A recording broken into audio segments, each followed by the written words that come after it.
Jaya Shri Krishna Chaitanya Prabhu Nityananda Shri Advaita Gadadhara Shrivasadi Gaura Bhakta Vrinda Hare Krishna Krishna Krishna Hare Hare Hare Rama Rama Rama Hare Hare. Time duration? 1 hour 55 by 4:45 we have to. And then announcement you have to 5 make. minutes, 5 10 minutes. And they have this. Yeah. Namaskar. Hare Krishna. So I have been asked today to speak on the topic of. Thank you. Hare Krishna. Today to speak on the topic of science in Vedas. So the word Vedas should be quite familiar with all of you. Is it not? Have you heard Vedas, the word Veda? Who have not heard this word Veda? Anyone? All of you have heard. Okay. What is the meaning of Veda? Any volunteers? So you have heard the word Veda, but still the meaning of the whole thing and the concept is not known. Anyone?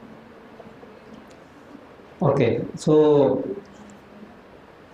our purpose of having this seminar makes a sense because we are even unaware of the meaning of the word Veda, correct? We are living here in India and there is a long history of Vedic culture, not just in India but throughout the world.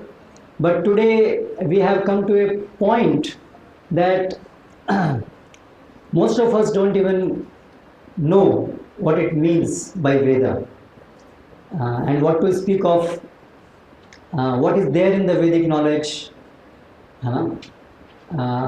All that thing is still more obscure. So actually Veda means knowledge.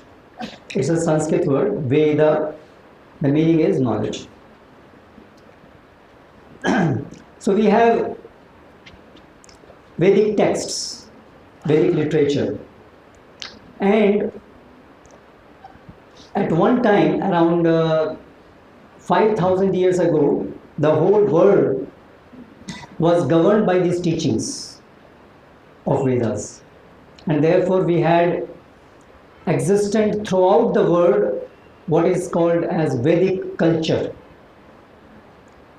Today we are living in a culture which is called modern culture, Western culture to be more specific, because all the values of the life are derived from the knowledge system which is coming from the West.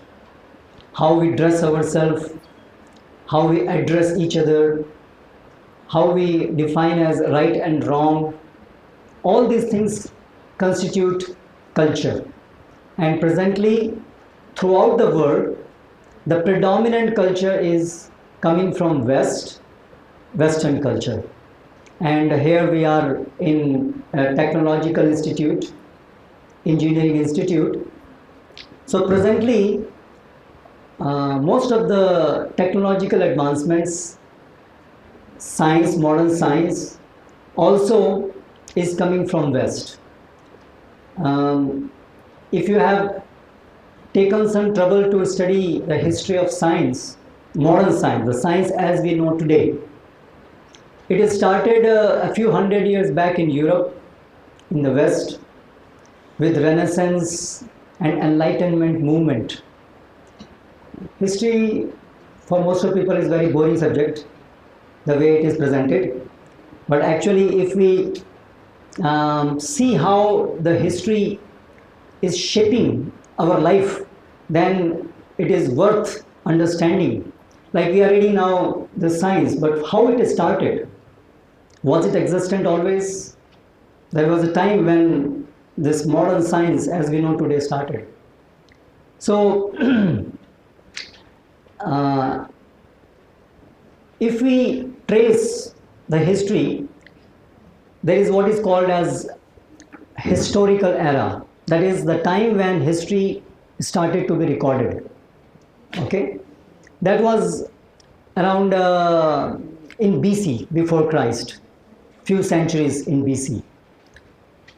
But it is not that life did not exist before that.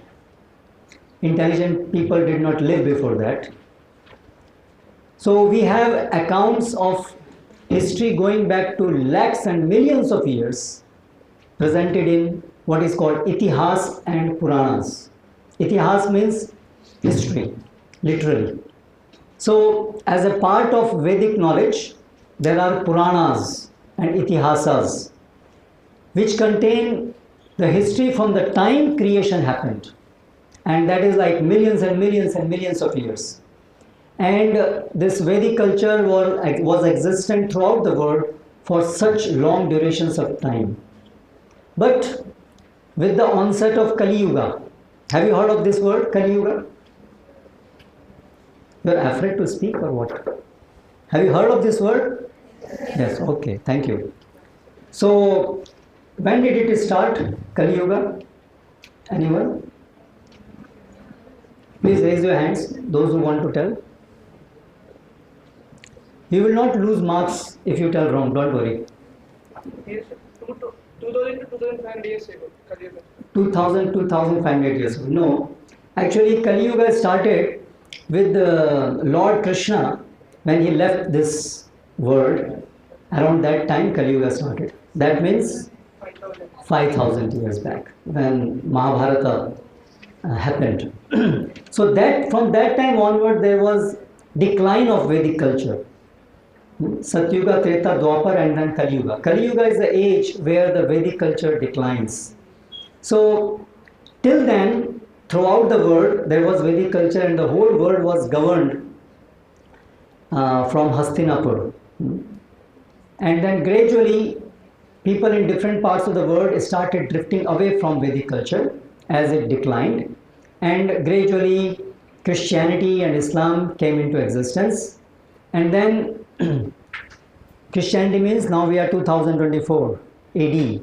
So this much is the duration when Christianity came into existence, and then Islam around 1000 years back. But Mahabharata is 5000 years old. We are talking of that history. So like that, and then around 1500, just now we are 2024. So in 1500, in 16th century, there was this Enlightenment era in Europe, where what we call as present modern science, it had its roots. Basically, the notion became strong that everything should be rationally understood, logically understood. Everything, whatever is perceived by our senses, is only to be accepted as truth. And then came the process of verification by experimentation. So different laboratories to understand the obscure nature of different elements, and gradually different theories and then experimentation and the technological advancement happened. Development of four-stroke engine, and so many scientists, they one by one they contributed, and today we are seeing this so much of technological advancement everywhere. But at the same time we are also observing that there is also a lot of problems in the today's modern society. We are facing very severe environmental problems, for example.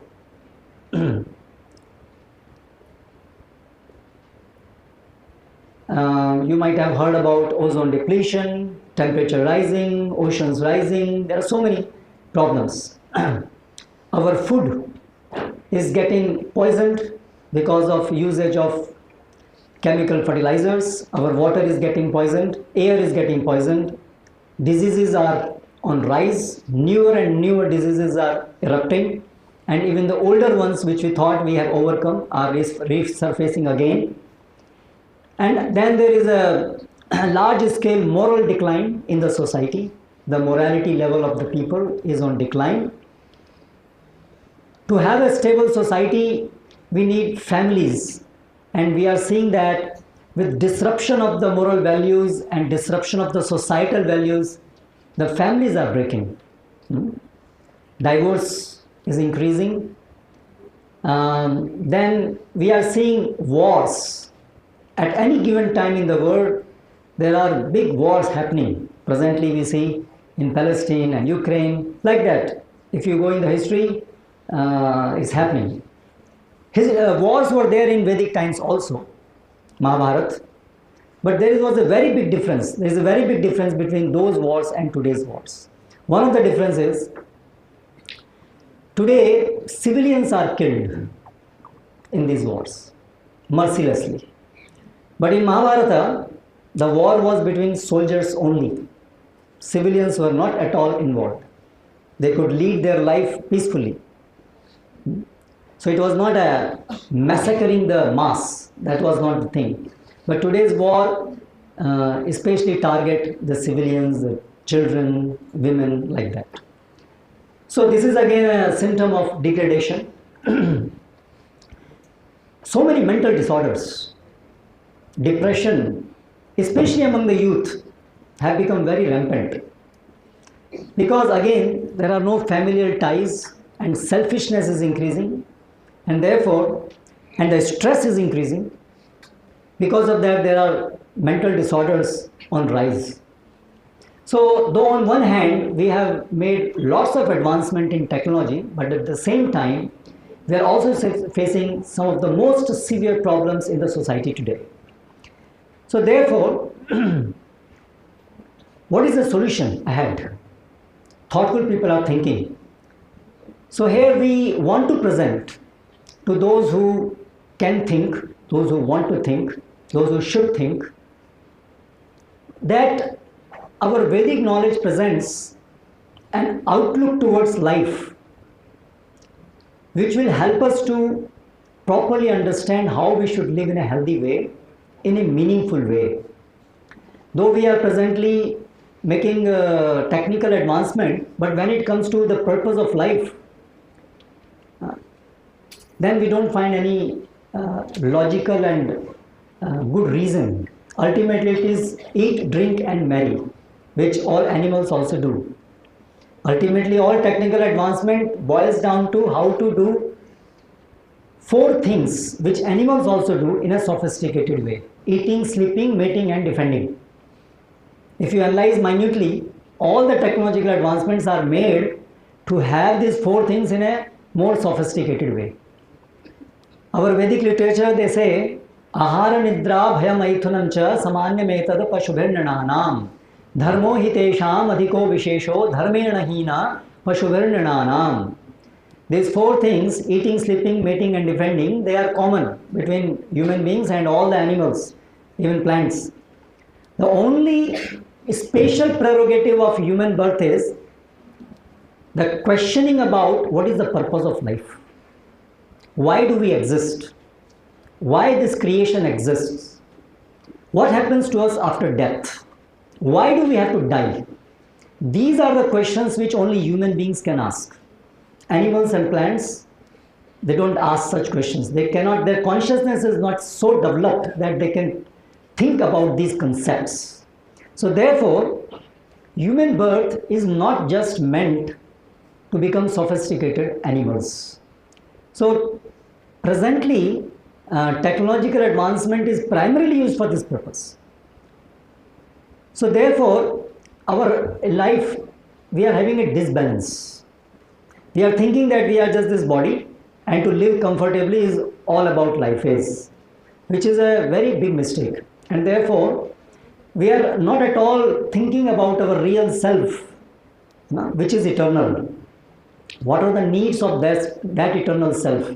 And because of that, in spite of all this advancement, there is an underlying discomfort and distrust and all these problems within. So therefore we propose that Vedic science gives us a perspective towards life where it really defines what is real progress. Yes, progress we should make, but progress is not just about how to live comfortably for some time till we are here in this body. But the real progress is how to completely free ourselves from the cycle of birth, death, old age and disease, which are the most important 4 problems of life. But then the question can come that anyway these Vedas are very primitive. Why do we look for the answers in the Vedas and the Vedic culture? Generally the Vedic knowledge is defined as mythology. This word you might have heard, mythology. What is the meaning of this word mythology? Anyone? Please raise your hands. Mythology, what does it mean? Literal meaning of this word mythology. Myth, have you heard this word myth? Myth means false. False, correct? So mythology means some fancy stories which have no substance. This is how our Vedic knowledge has been turned, and we all use these terms. So there has been a very systematic propaganda from the time when Muhammad Ghori invaded Bharatvarsha and then followed by East India Company and Portuguese with colonization.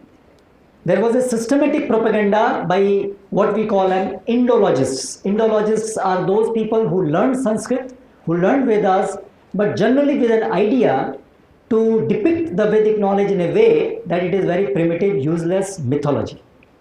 So as a result of that systematic propaganda over hundreds of years, from Oxford University, from Harvard University, from so many agencies, today we are situated in an era where we, those who are born in India, we also think this all is just rubbish, mythology, and therefore we have no time to read, think, we don't even know the meaning of Vedas, correct? This is the situation. But it is not like that. Vedas have immense science involved in it, besides the higher dimensional science, the spiritual science. So today we want to present to you some evidences of what great even technological advancement was there present in Vedic times.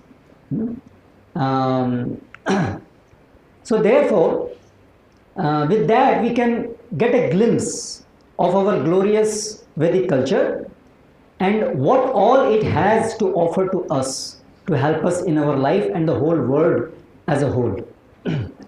So a few slides I will show you. Yeah. So Bhagavad Gita as it is not a technological book. It's not for technology. It's a spiritual book because there is a higher dimensional science about the soul, about God. But then, besides Bhagavad Gita, we have different texts in the Vedas, Rig Veda, etc., where very advanced technological science was also there, but the purpose of that was different as compared to what we see today. Today, when we talk of technology, it is meant to for making our life comfortable, whereas the technology in the Vedas, the science in the Vedas was meant to be used in the service of God. That's the difference. So anyway, we will come to that later. Yeah, next slide. So now there is a comparison that whatever fields of knowledge we have today in the modern science, we also have corresponding fields of knowledge in the Vedic science. For example, mathematics. Next. So in Vedas, there are what is called Sulba Sutras, Pythagoras theorem, and so many mathematical things were present in scriptures for thousands of years, much before mathematics as we know today, from Arab, the numerals, everything was existent before that. And actually, if you go in history, the Arabs, they took it from our Vedic India. There were institutes, Takshashila, Nalanda, and the people used to come to study Vedic science here, and they got this knowledge transferred there, and then Europeans got it from Arabs, and from Europe it has come back to us. Different calculus, binary number system, all these things you can find there in our Vedic literature. Physics and astronomy, is included in what we call as Jyotisha Shastra. This is another branch of Vedic knowledge, Jyotish Shastra. You have heard of Jyotish. Jyotish is based on understanding of astronomical movement of the planets. So with that knowledge only we can predict about things going to happen. So Jyotish Shastra is based on astronomy. Yes, next please. In the field of chemistry, in Ayurveda, there is a description of different compositions, different chemicals and their interactions and reactions, that is in Rasayana Shastra. Biology and medicine, Ayurveda, logic and philosophy, Nyaya Shastra. There are total 14 main branches of Vedic knowledge. These are all different branches of Vedic knowledge. There are 4 Vedas primarily, Rig Veda, Samveda, Atharvaveda, Yajurveda, and then there is Nyaya, there is Mimamsa, then there are Puranas, Itihas, then there are Upavedas and there are Vedangas. So like that, there are 14 primary branches of knowledge. And next, history, as I told you, this is Puranas, Itihasa, civil engineering, Kalpa, and the detailed description of different principles used in civics are given there. For conducting sacrifices, they had to make different mandapas and all. So an advanced level of civil engineering science is given there. Computer science, from the Vyakarana, from the Panini Sutras, this language of computers have developed. Yeah. Chanda and Nirukta. Sanskrit language is the most scientific language, very precise language. And actually all our present languages, they originate from Sanskrit. There are Sanskrit words found in all languages, like dvi means two. Okay, so dwa, in many languages this word is there. And tri, try in English, correct? Door is dwar. So if you see in any language, there will be many words. In Telugu, you have so many words. Of course, it is known that all Indian languages are there, but even languages from the West, they also have many Sanskrit words there. Next, political science and civil laws are included in Artha Shastra and Dharma Shastras.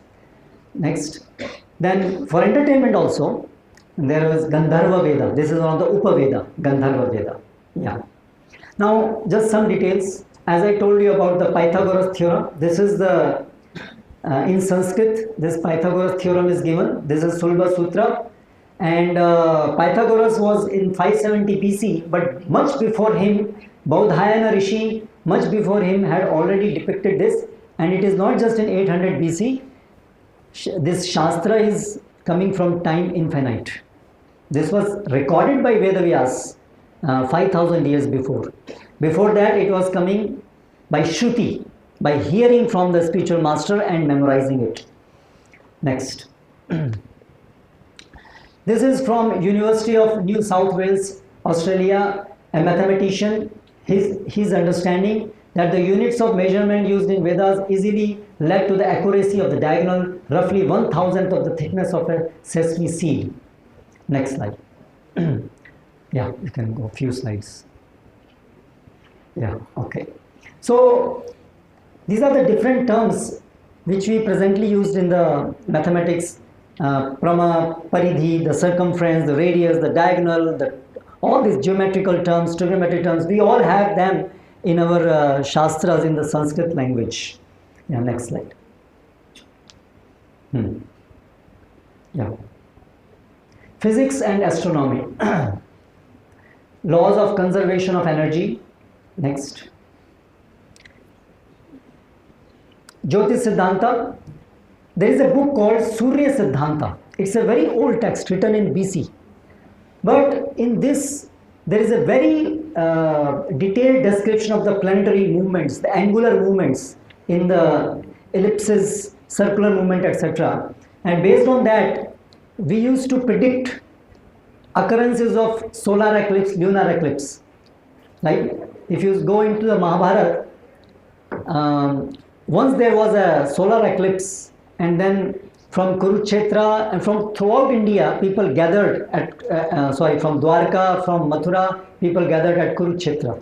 Correct? That's a description in Bhagavatam. So that knowledge was there that this solar eclipse is going to happen, and all people came by walk. That means much before that event, people knew that this event is going to happen. And Mahabharata is full of many such detailed astronomical facts which are verified today by the astronomers, correct? And based on that, they are able to corroborate that the age given of the Mahabharata, Lord Krishna's appearance, tallies based on those astronomical calculations. Okay? Yeah, next slide. Similarly, in chemistry, metallurgy, purification of metals, preparation of alloys, extraction of gold, pharmaceutical things, so many things, these are also included. Qutub Minar, there is a the type of iron used there, it doesn't rust. So that science was available much before. Yeah, next. Again, these are some corresponding terms from the modern chemistry that we find in the Vedic chemistry. Extraction, purification and distillation and fractionation, that is called Shodhana. Alloy, that is called Bandha. Next. Now in the field of medicine, Chakra, Charak Samhita, yes, next. Sushruta Samhita, these are the two primary texts from the Ayurveda, where how to stay healthy, and when diseases are there, how to treat them. That science is given there. Actually, I studied medicine, modern medicine, and then after coming in contact with iskcon, I studied to some extent Ayurveda. And then in our textbooks, what we read, that this Ayurveda and all these things are very primitive. Just one paragraph was there, and they are just based on some assumptions.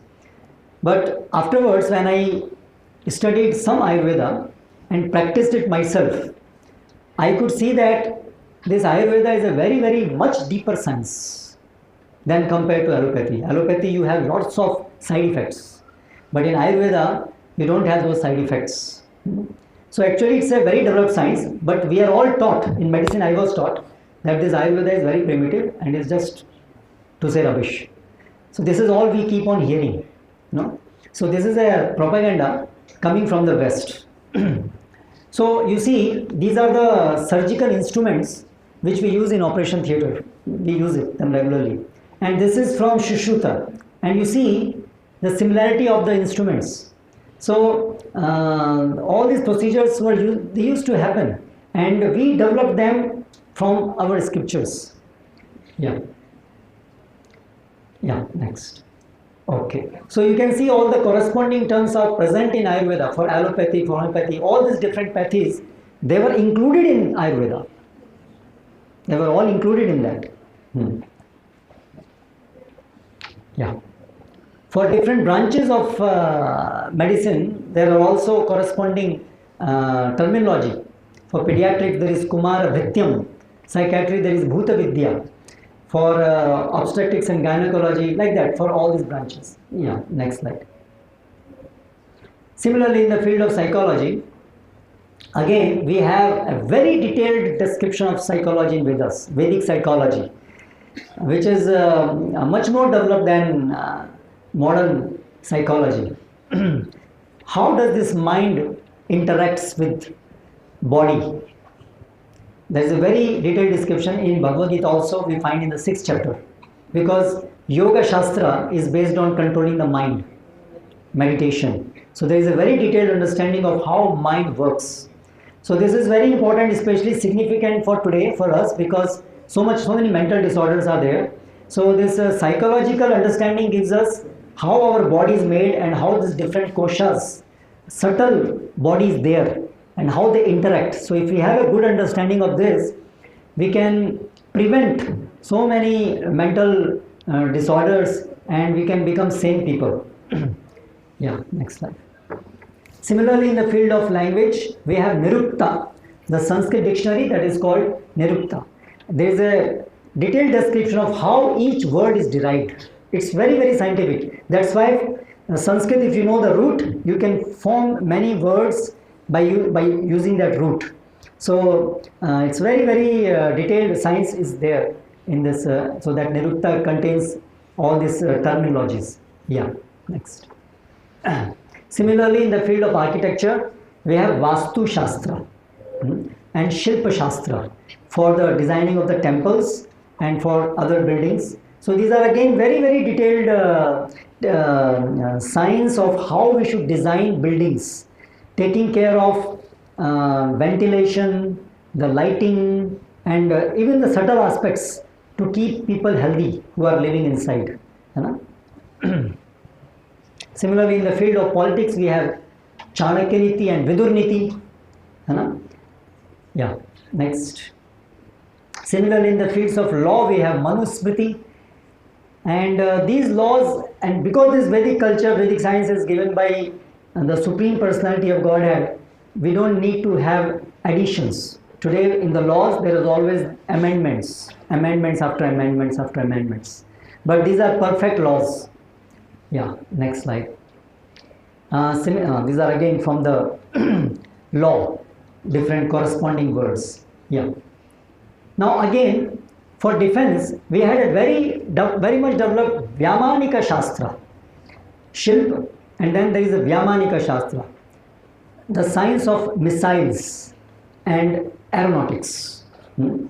So there is, you can see from Indian Institute of Science, Bangalore, they have published this Vyamanika Shastra, the book, based on our original texts. Okay, ISRO, you are aware of this? Indian Institute of Science, and then ISRO. Next slide.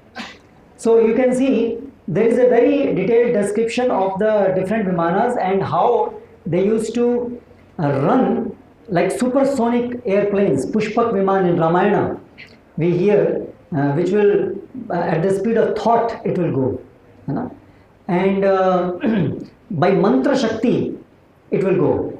So that science is still yet to be discovered by modern scientists. But we had this science much developed in our Vedic times, and there was intraplanetary transport happening. We find accounts of that in Itihasas and Puranas. Yeah, next slide. Similarly, in the field of agriculture, we have Krishi Parashar. Again, how we should cultivate without damaging the soil. In our modern science, we do one thing and then we create problems, and then to rectify that, we develop some more science, and then there are some more problems, and this cycle goes on and on. But because the Vedic science is perfect, because it is coming from God, therefore it's perfect. It is sustainable for thousands and thousands of years. So we have been practicing agriculture for thousands and thousands of years without all these problems of depletion of the topsoil, poisoning our food. But this modern science, within few hundred years, it has, yes, suddenly big production, but then big problems also. So this is the difference between man-made knowledge and God-given knowledge. Presently what we are using is a man-made knowledge, and to err is human. We always make mistakes. So with all our theories, yes, there is some good thing, but then there are side effects and problems as well. But Vedic knowledge is not like that. It is not having the defects which we found in human man-made knowledge system. Yeah. Civil engineering and architecture. Again, these are just references of some books. If you are interested, you can Google them and find out more details. Yeah. Natya Shastra, Kavya, poetry and Natya Shastra, these are all very well developed. Yeah. Similarly, music, the science of music. Yeah. Corresponding words in the Western music and in the Indian music. Yeah, next. Then this is about cosmology. The description of the distances between moon and earth, sun and earth are available in Vedic texts much before development of telescope. Yeah. This is again the earliest and the greatest of revelations those of the sacred books of India with a cosmogony with which no European conception has ever surpassed. This is from a Nobel laureate. Yeah, next. Now, you see there are Savai Madharaj Singh, he developed many laboratories throughout India. In Jaipur there is one, and in Ujjain there is one, in Kerala also there is one. Through these laboratories, people used to very precisely know the timings and different based on the movement of nakshatras. So still we have them there. Yeah. So many instruments are there available still now, based on which they used to do these calculations. You will be surprised, like in Angkor Wat, there is a very big Vishnu temple in Indonesia, Angkor Wat. And in the architecture, they used to utilize this knowledge that at precisely that one day of a year, the sun will come and will touch the lotus feet of the deities. So precise understanding of the movements was there that from a small slit on that particular day, the sun rays will go and touch the feet of the Lord. So it needed that advanced knowledge for that to construct. Yeah, next slide. Similarly, Vishnu Purana gives quite an accurate description of tides. This phenomenon of tides, when there is a full moon, then the water, it swells up. So we find that description how with the changing of the moon phases, how these tides come. Yes. This Surya Siddhanta, there is some description of that. This was last compiled in 1000 BC. That means around 3200 years from today, from now. And in that there is a description of Earth's diameter, the moon's diameter, which are very much close to what modern scientists have calculated by their modern instruments. Yeah. You can see here distances of planets, Aryabhat, what he calculated and the modern values, how they very closely correlate. Yes. Similarly, these planetary movements, all the planets whether moving in the orbit, in eccentric circle, move anti-clockwise. This is Kepler's law. Afterwards Kepler gave it, but much before Kepler, Aryabhat has given that. Yeah. Now this is relativity. Einstein gave this. Then this the time is relative. On Earth and on other planets, time is relative.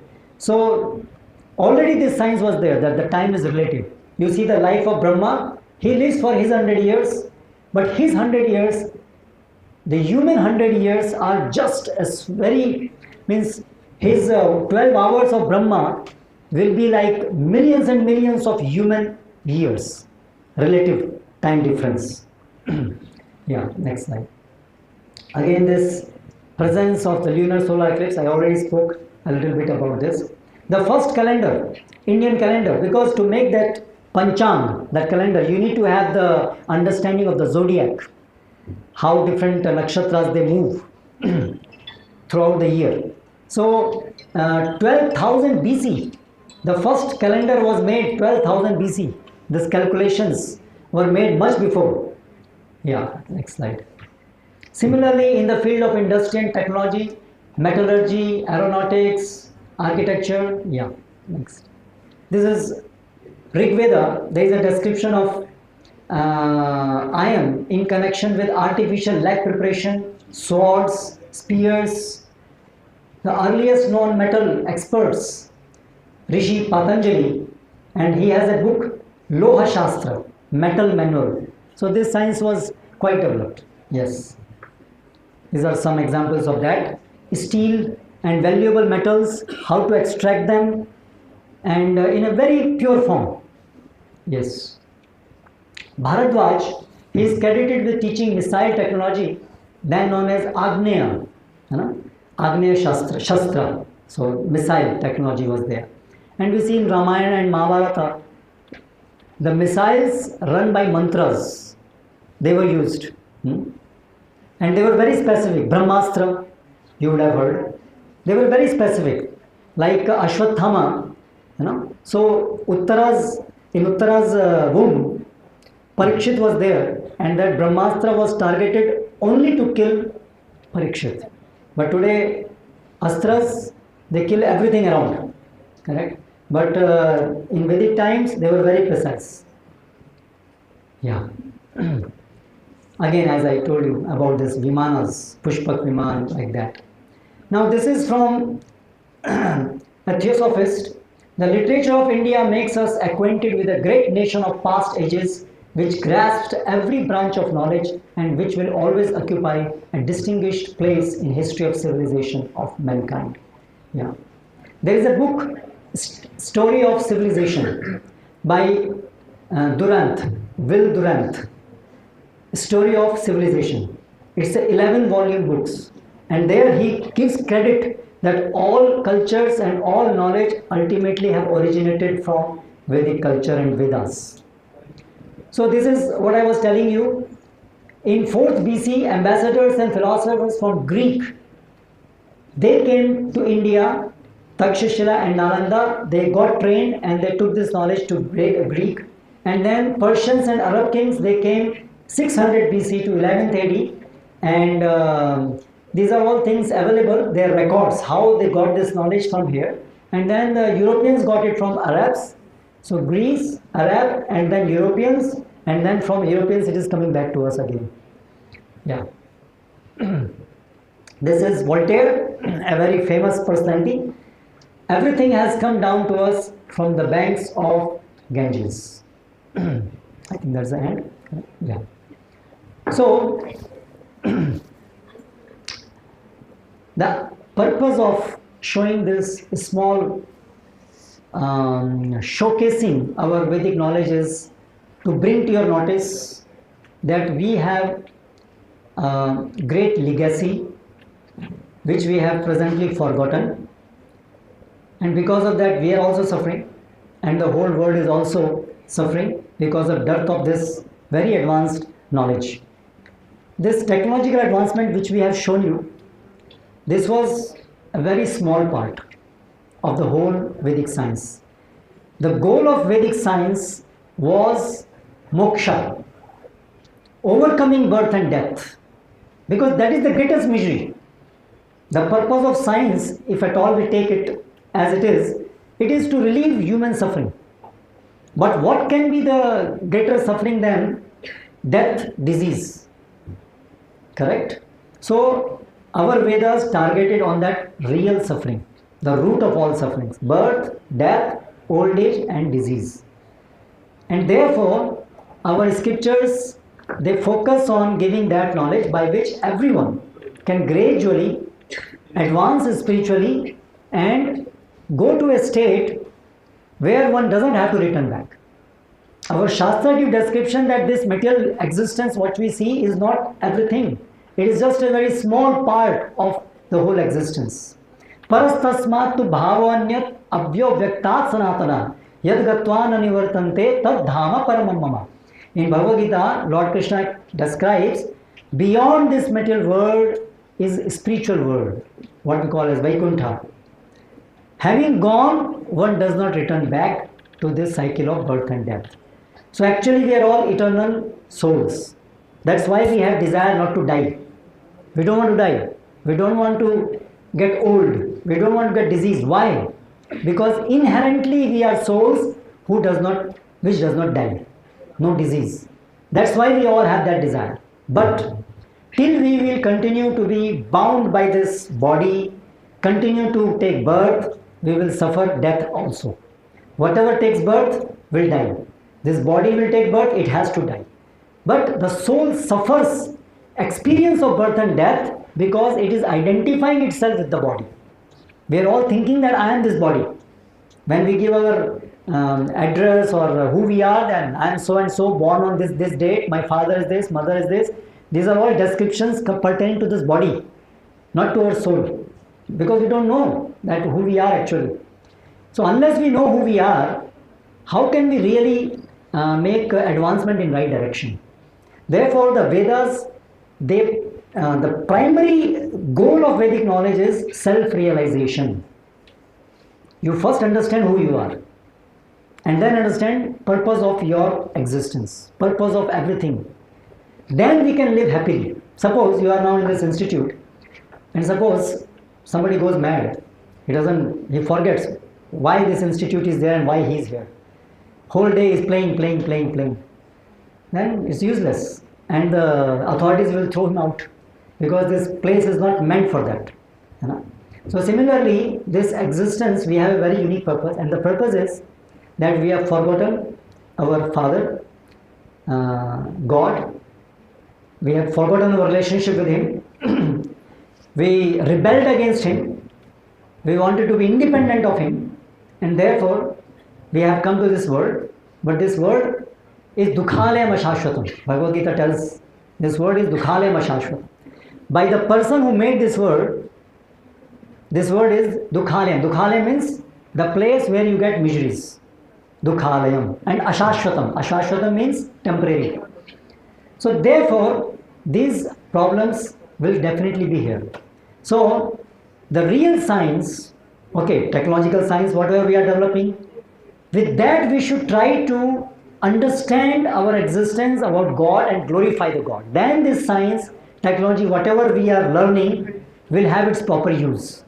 But if we use science and technology only to so-called improve our material comforts, then we will fall down into more and more ignorance, more and more difficulties, man-made difficulties, and more and more away from getting out of the cycle of birth and death.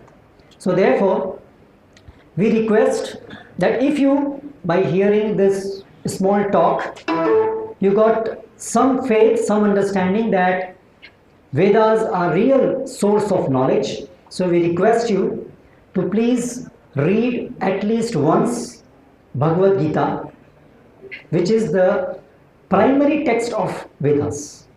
Vedas very vast, but at least this Bhagavad Gita, so you please do read. So we have brought with us Bhagavad Gita and other few books based on Bhagavad Gita, small books to start with. So please, before you leave, have a look at these books, and then we have also designed some sessions to explain basics of Bhagavad Gita for students, so that in this important juncture of your life, you can include these teachings and shape your life accordingly. With that, I will stop. Thank you very much for listening. Hare Krishna.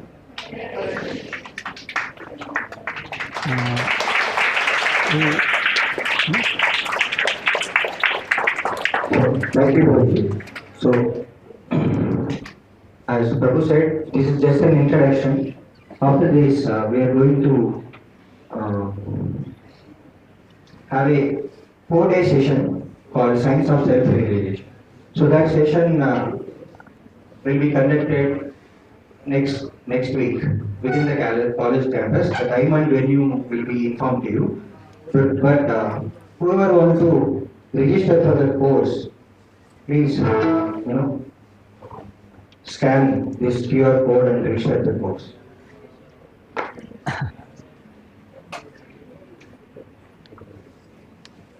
He wants to show them.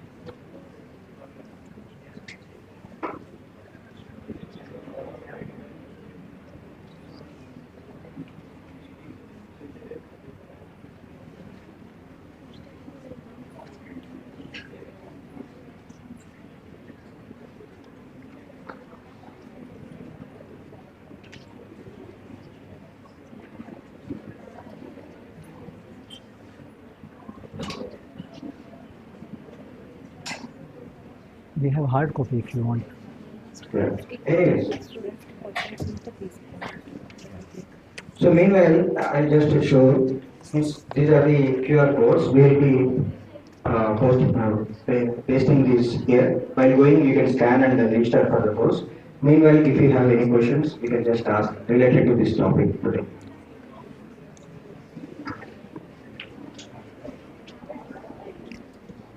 Any question?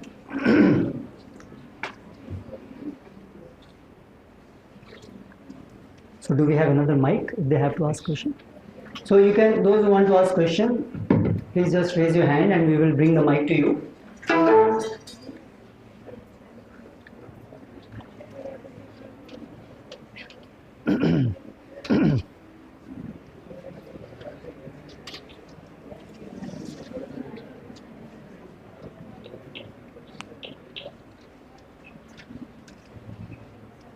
Any question, any challenge?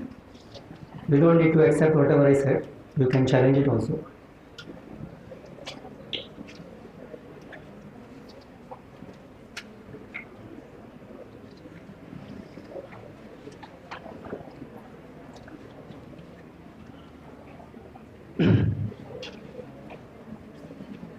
Okay, it seems there are no questions.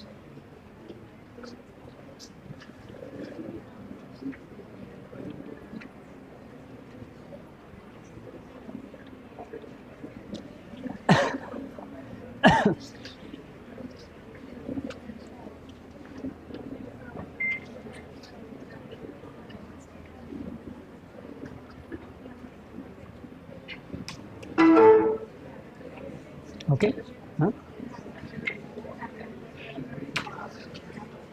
Oh, you are searching here. Achha.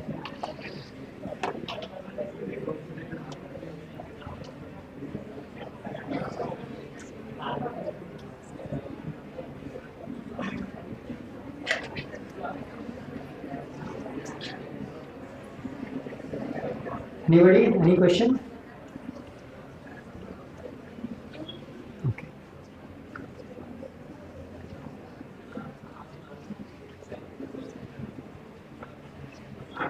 Okay, thank you. So these are the QR codes. The second QR code to register for the Science of Separation course, you have to scan this QR code. This is a 4-day QR code. The details will be posted in your WhatsApp groups. So that will be starting from next week. So within the campus. So please subscribe for this course. Now what they do? They will. While going, you can see the books here. We have some scientific books presented here, not just philosophy, but the philosophy can be understood scientifically. So our founder, His Divine Grace, Srila Prabhupada, Bhakti Vedanta Swami Prabhupada has presented this Vedic knowledge scientifically for the world. iskcon has many people across the world. Even from Western countries, people joined iskcon and practicing our Vedic culture. That is just by reading these books. Just by reading these books, they have understood. We know Bhagavad Gita, we know Mahabharata, we know Krishna, we know Rama. But those people have never heard. They never heard what is soul. But just by reading these books, they have understood and they have implemented the culture in their, within their life. And they have seen a tremendous change. Not they have seen, we have all witnessed it, right? Most of you have seen, Western people doing kirtan, harekrishna kirtan, right? How many of you have seen? That is just possible by one person who has taken our knowledge to West, and he has explained that Vedic knowledge in simple terms, simple language. For audience who don't have any roots of Vedic culture. So these books are very simple, small books, not so costly. So please take these books. And as we said, the Science of Self-Realization course is a 4-day course. So there is some technical problem. I'm not able to display the photo here with course details. So we will post the details to your WhatsApp groups. So you register for the course, and its course fee is only 100 rupees. And for that you will get a course material, some basic books, some meditation kit. All those who attend this course will get the kit. So please register for this course. And those who want to have any question afterwards, they meet me. Yeah. So with this we will end the session. While going, you can see the books and take some prasadam.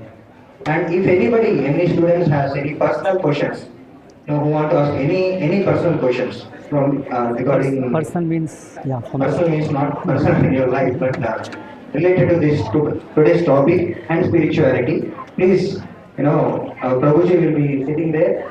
You can ask him the questions related to science and spirituality.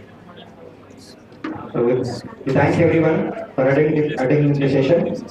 Thanking the Vedan College. And we thank Bhavani Madam for giving us this opportunity and other faculty who has helped us in arranging this session.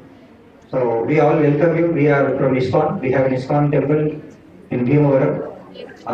We have all this, since last 10 years we are preaching near A.S. Nagar Adavandana. There is our iskcon center. Every day we have Bhagavad Gita sessions going on there. Address? Especially A.S. Nagar Adavandana. With the address, so anyone who wants to understand Bhagavad Gita, they can have, we have special classes for students.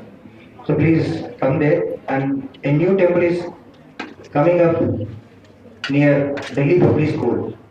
Near Delhi Public School, a new temple we are building. So please visit the temple whenever you have time. And if you have any spiritual questions, please feel free to come to our temple near Adavandana ASR. It's very close to your temple. To your college. Yeah, sorry, to your college. Okay. So please, thanks everyone again. So please take prasadam and you can catch your buses. Volunteers.